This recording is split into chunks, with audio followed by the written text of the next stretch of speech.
también arriba, subida moderada del 0,17%. En Asia los índices, Eva Villanueva, ¿cómo vienen? Bueno, pues lo que estamos viendo es cómo se imponen las compras, aunque hay una gran excepción, mirando a lo que es Tokio y Seúl.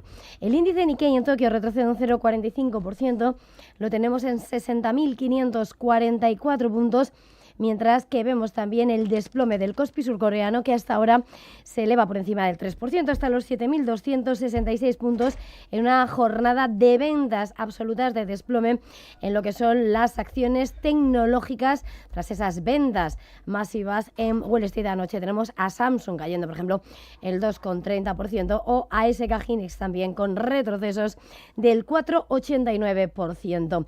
Vemos, como dices, compras en el ASX 200, Australia arriba un 0,95%, 8.586 enteros, después de un dato de confianza del consumidor australiano que mejora en mayo, pese a que persiste el pesimismo, pero con un Banco Central que anticipa el mantenimiento de tipos. En India, subidas del 0,43%, 23.751 puntos, y signo mixto en las plazas chinas. El Hansen de Hong Kong avanza un 0,25%, 25.738 puntos, y Shanghái retrocede 0,11% hasta los 4.127 enteros. Miramos ahora a Bitcoin, lo tenemos en $76.756, recorta un 0,17% frente al día de ayer, aunque la última semana ha caído un 5%. Ethereum, la caída los últimos 7 días es del 8% y cotiza en tiempo real en $2.127. Importante, Kraken, la plataforma de criptomonedas, recorta 150 puestos de trabajo antes de su salida a bolsa.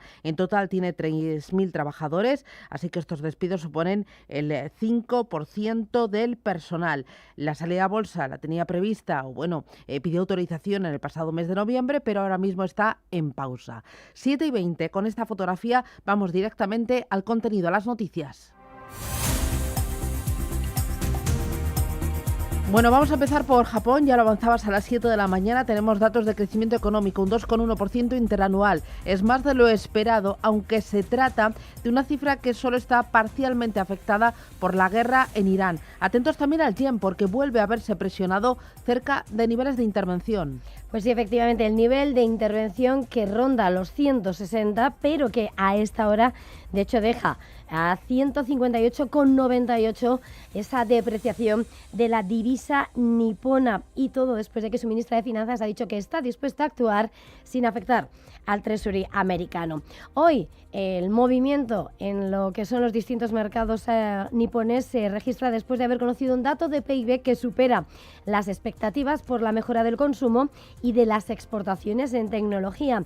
En la tasa intertrimestral crece al 0,5% frente al 0,3% registrado a finales de 2025, aunque sin embargo, según los expertos de Oxford Economics, esperan que la economía nipona sufra el impacto de las presiones derivadas por los altos costos de la energía en el futuro por Irán, y mientras el mercado especula con la aprobación de un presupuesto adicional por parte del gobierno de Sanae Takaichi para frenar el impacto. Como decimos, el yen se ha visto presionado y el rendimiento de los bonos del gobierno japonés de referencia a 10 años ha subido ligeramente, y viendo cómo los del plazo a 40 años ha tocado máximo histórico. También hoy dato de producción industrial de Japón, que ha caído ligeramente, eso sí, menos de lo que se pensaba inicialmente, 0,4% intratrimestral en comparación con lo que se esperaba de caída de 0,5%. Bueno, en las bolsas chinas, dos asuntos importantes. Uno, vuelve, por el lado de las inversiones, vuelve a registrar flujos de entrada de extranjeros tras la salida desatada por la guerra en Irán. Y el otro lado, geopolítica, visita de Putin a Xi Jinping. Pues sí, en este escenario clave ver cómo China ha registrado una entrada neta de 62.000 millones, prácticamente, de dólares en flujos transfronterizos en abril. Revierte así la salida de 32.000 millones de marzo y marca 6 meses de entradas en 7, según los datos que acaban de oficializar los bancos del país. Una recuperación que ha estado impulsada por ambas cuentas, la cuenta corriente y la de capital, con las entradas por el comercio de bienes aumentado un 47% en tasa intermensual. La liquidación de divisas por parte de las empresas prolonga su racha de entradas a 14 meses, mientras el yuan sube un 2,8% este año. Entre otras cuestiones, la tenencia extranjera de bonos en yuanes Eso sí, ha caído a 3,12 billones de yuanes, el nivel más bajo desde noviembre de 2020. Entre tanto, como decías, pendientes hoy de esa visita de 2 días, 19 y 20 de mayo, del presidente ruso al líder chino en Pekín, apenas días después de que lo haya hecho Donald Trump, el estadounidense. Esta cumbre supone el segundo encuentro entre el jefe del Kremlin y el chino en el último año, y el Kremlin ha dado a entender que espera resultados tangibles, incluido un acuerdo serio sobre petróleo y gas. Bueno, el Banco Central de Australia anticipa una posible pausa en los tipos de interés mientras persisten las incertidumbres por Oriente Medio. Pues sí, las actas recogen la opinión de los gobernadores, que ven que la subida de los tipos de interés del pasado 5 de mayo le otorga tiempo para evaluar el impacto inflacionario del conflicto con Irán en la economía. Unas actas que han hecho que hoy la bolsa australiana se esté anotando una subida del 1%, imponiéndose en las plazas asiáticas. Recordemos que el Banco de Australia elevaba su tipo de interés oficial hasta el 4,35% en su reunión última, ejecutando la tercera subida consecutiva de 25 puntos básicos destinada a combatir el repunte de la inflación. Bueno, más cosas. India sube los precios del combustible, casi una rupia. Es su segundo aumento en una semana. Pues sí, el gobierno de Narendra Modi, que está adoptando medidas sin parar para hacer frente al coste energético, ya que es el tercer importador de petróleo del mundo. Aumenta ahora los precios de gasolina y diésel en casi una rupia por litro, en medio de esas medidas para recuperar las pérdidas ocasionadas por la crisis del petróleo. Tras ese aumento, la gasolina va a costar 98,64 rupias el litro en Delhi, mientras que el diésel se situará en 91,58 rupias según los distribuidores. Más cosas. En Hong Kong, las acciones de Tencent suben tras anunciar modelos de inteligencia artificial de pago. También, atentos a Standard Chartered, eleva su objetivo de rentabilidad. Pues sí, empezando por la tecnología, subidas del 4%, después de que el gigante tecnológico chino Tencent haya anunciado que algunos de sus modelos de IA pasarían próximamente de las pruebas públicas gratuitas a servicios comerciales de pago. Las acciones de Tencent, que han alcanzado los $468,80 en Hong Kong y superan al índice general. Importante, ha anunciado que su plataforma Tencent Cloud comercializará sus modelos HI3 Preview, DeepSeek V4 Pro a partir del 27 de mayo. También importante ver cómo Standard Chartered, las acciones de la entidad se anotan un 2,44% en Hong Kong, después de que el banco haya elevado su objetivo de rentabilidad ROTE para 2028 al 15%, 3 puntos porcentuales más que en 2025, y planea reducir sus puestos en funciones corporativas en un 15% para 2030. También Baidu, importante, ha registrado una caída de ingresos del 1%, mejor de lo esperado, ya que el disparado crecimiento de la IA ayuda a compensar la debilidad de su negocio principal de Internet y le ha convertido en uno de los protagonistas esta mañana. Bueno, y terminamos con las acciones del grupo Adani. Suben después de que Estados Unidos retire los cargos de fraude contra Gautam Adani. Pues sí, las acciones del grupo han subido entre un 0,13 y un 2,32% después de que la administración Trump haya desestimado los cargos penales por fraude contra el multimillonario, aliviando así esa importante carga legal sobre el conglomerado, retirando cargos que le acusaban a él y a sus asociados de pagar sobornos para obtener contratos de suministro eléctrico en la India. Bueno, vamos con el mercado americano. Con Wall Street hoy conoceremos ventas de viviendas pendientes de abril, encuesta semanal de empleo ADP, y tendremos la comparecencia de Christopher Waller, miembro de la Reserva Federal. Además, publica resultados Home Depot. Ayer, signo mixto. Medio punto porcentual bajó el Nasdaq. El S&P 500 recortó un 0,07%, pero subió el Dow Jones un 0,32%. El aumento de la tensión entre Estados Unidos e Irán impulsa el petróleo y castiga los índices. Tanto el West Texas como el Brent llegaron a subir un 3%, pero las palabras de Trump, que afirmó que había cancelado los planes de atacar a Irán porque ahora había negociaciones serias, terminan amortiguando la caída en Wall Street y frenando la subida del crudo. Atención, ayer en el juicio entre Elon Musk y Sam Altman, el jurado ha desestimado la demanda del dueño de Tesla. El Tribunal Federal de Oakland considera que OpenAI no ha traicionado su objetivo de ser una empresa sin ánimo de lucro al convertirse en una empresa con fines lucrativos. Además, consideran que Musk ha tardado mucho tiempo en presentar esta demanda y que está prescrita. El dueño de X ha prometido apelar. Desde OpenAI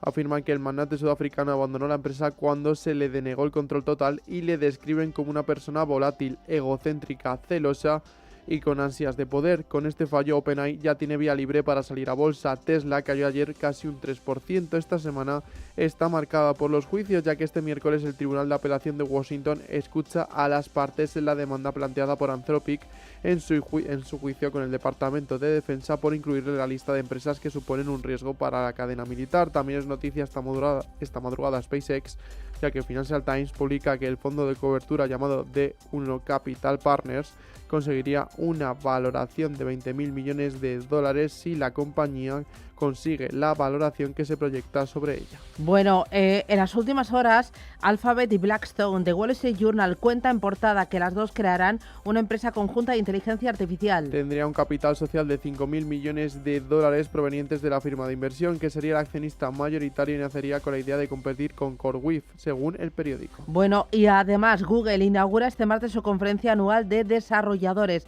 Se llama I/O 2026. En la que mostrará avances en su herramienta de IA Gemini, presentará una nueva versión de sus gafas inteligentes Android XR y se esperan nuevos detalles de Alumnion OS, un sistema operativo que unificaría Android y Chrome. El miércoles le llega el turno a los resultados del primer trimestre del año fiscal de Nvidia, de los cuales los analistas esperan ingresos de entre 78.000 y 79.000 millones, lo que supondría un aumento del 80% interanual.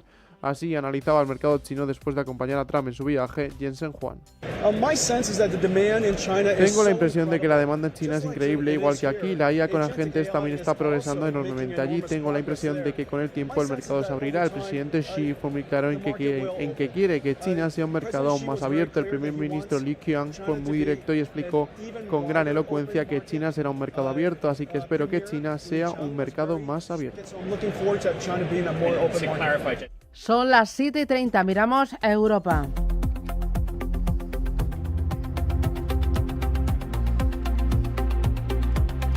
Ángeles Lozano, ¿qué tal? Muy buenos días. Muy buenos días a todos. Para el día de hoy, ¿estás pendientes de...? Pues estamos pendientes a nivel macro de la balanza comercial de la eurozona y de España durante el mes de marzo y de la tasa de desempleo del mismo mes en el Reino Unido. Pendientes de Indra, después de que Ángel Simón, el nuevo presidente de la consultora tecnológica y de defensa, haya decidido prescindir de José Vicente de los Mozos tras mes y medio en Indra, busca ahora nuevo consejero delegado.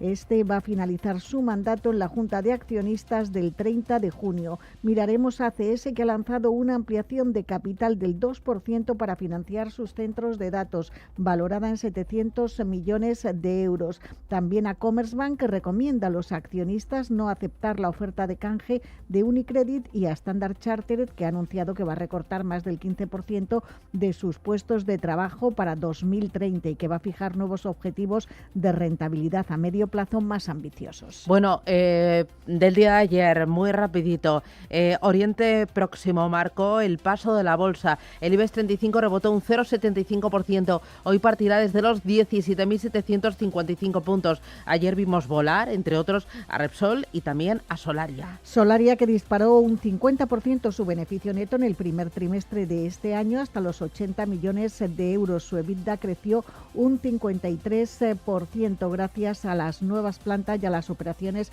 extraordinarias. Los resultados que se conocieron a media mañana fueron muy bien recibidos. Repsol también ganó más de un 4% gracias a la subida del crudo y a una doble mejora emitida por los analistas de HSBC, y tras anunciar que iniciaba la producción de petróleo en Alaska junto a la australiana Santos. Entre los que también subieron destacó Inditex un 1,35%, sumando puntos al IBEX 35, y el principal lastre para la sesión fueron las firmas de infraestructuras.